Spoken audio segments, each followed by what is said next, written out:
Sócrates entendía que la democracia era una engañifa para los bobos. Y no precisamente porque él fuera reaccionario o porque alabara sistemas políticos dictatoriales ni nada de eso. No, era una cuestión de entender que la mayoría realmente desprecia la sabiduría y que verdaderamente la sabiduría en la democracia no se hace válida o consciente por cuanto que el mal de los muchos o la inconsciencia de los muchos es la que prevalece.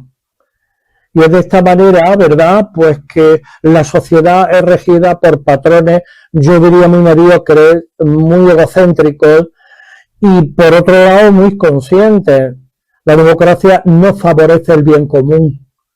La democracia favorece ideas partidistas que de alguna manera se enarbolan y los que dirigen el cotarro, pues quizás sean personas turbias y yo diría también aprovechadas. Y esto es así, porque el ser humano está muy condicionado en este tipo de valores. Hay otras consideraciones, dice, bueno, muchas personas dicen, bueno, o democracia o dictadura y tal, no. Bueno, hay otro tipo de consideraciones. No en vano, Platón, que fue discípulo de Sócrates, establece una comunidad regida por sabios y es desde ahí donde la comunidad funciona perfectamente porque las personas sabias que ya tienen experiencias, que verdaderamente no tienen que demostrar nada y tampoco tienen grandes ambiciones desde el punto de vista egoísta, tienen más capacidad de atender el bien común. Y esto es así. Lamentablemente Sócrates, el gran sabio, pues fue asesinado precisamente por un régimen democrático. La democracia no valora verdaderamente lo que es de pocos y la sabiduría y el gran entendimiento es de pocos. En 1954 se hizo un experimento con una rata y a esa rata se le ponían una serie de electrodos que cuando ella pulsaba un botón rojo, ¿verdad?, activaban en su cerebro una dopamina que le hacían sentir placer. Sucede que la rata, pues bueno, circunstancialmente, casualmente, apretó el botón rojo y sintió ese placer. El experimento continuó dándole comida a la rata dentro de la jaula, ¿verdad?, favoreciendo a otra rata su posibilidad sexual e incluso abriéndole la jaula para que pudiera escapar.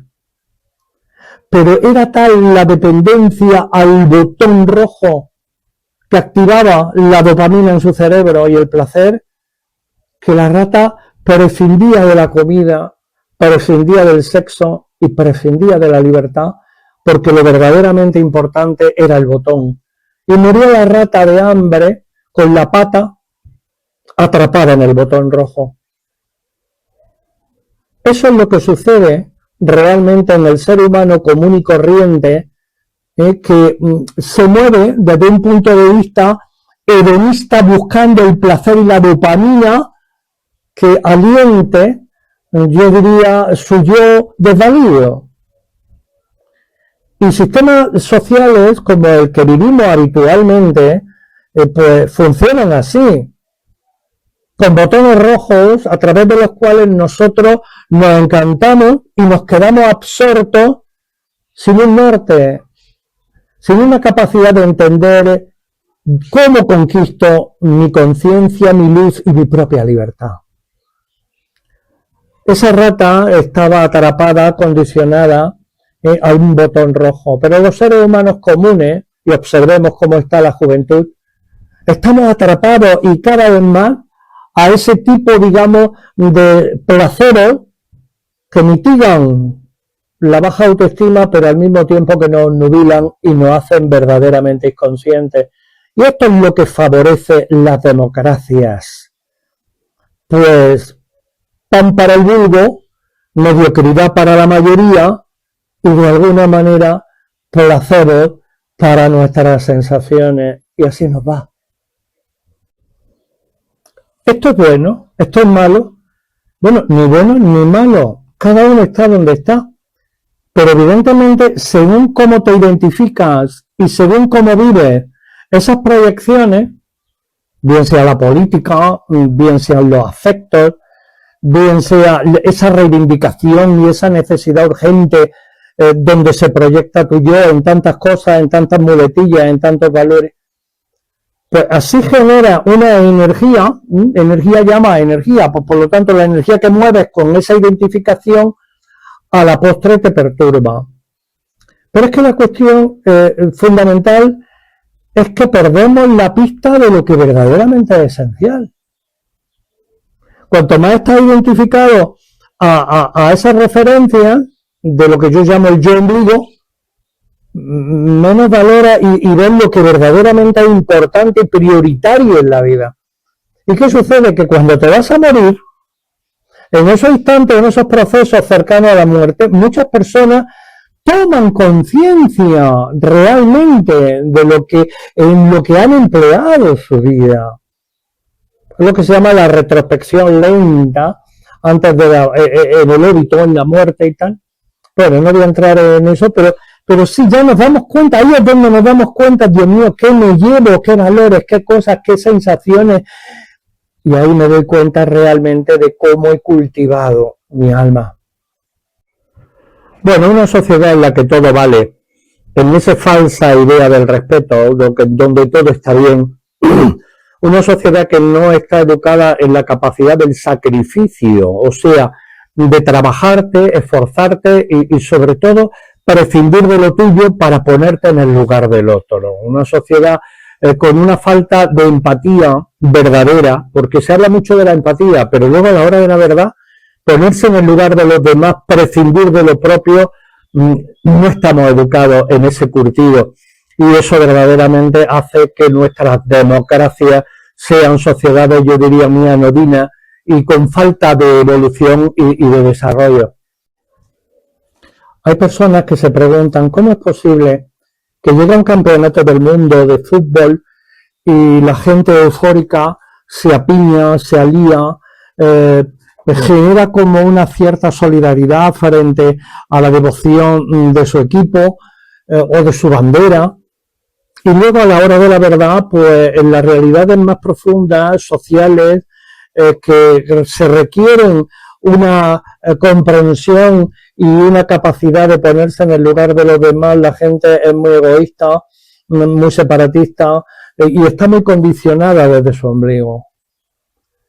Bueno, la respuesta para mí es evidente, es lo que podríamos llamar la identidad, cómo nuestra identidad humana está trastornada.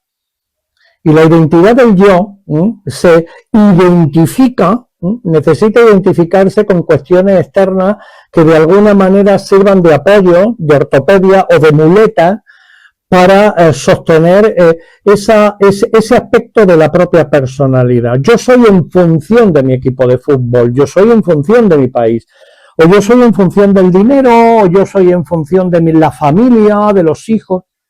O sea que la identidad del yo se proyecta hacia afuera, pero yo diría que sucede porque no estamos bien por dentro. Podríamos entender que cuanta más solidez, más madurez y más conciencia vive una persona, menos proyección hacia afuera vive. Cuando tú estás bien contigo mismo, no necesitas esas muletas y esas proyecciones de la propia identidad. Por lo tanto, la identificación no funciona de esa manera. Y tienes más capacidad de observar de forma clara el dolor de los demás, de sentir que es mucho más prioritario ponerse en el lugar del otro que no afiliarte a aquellas cuestiones que alimentan tu ego.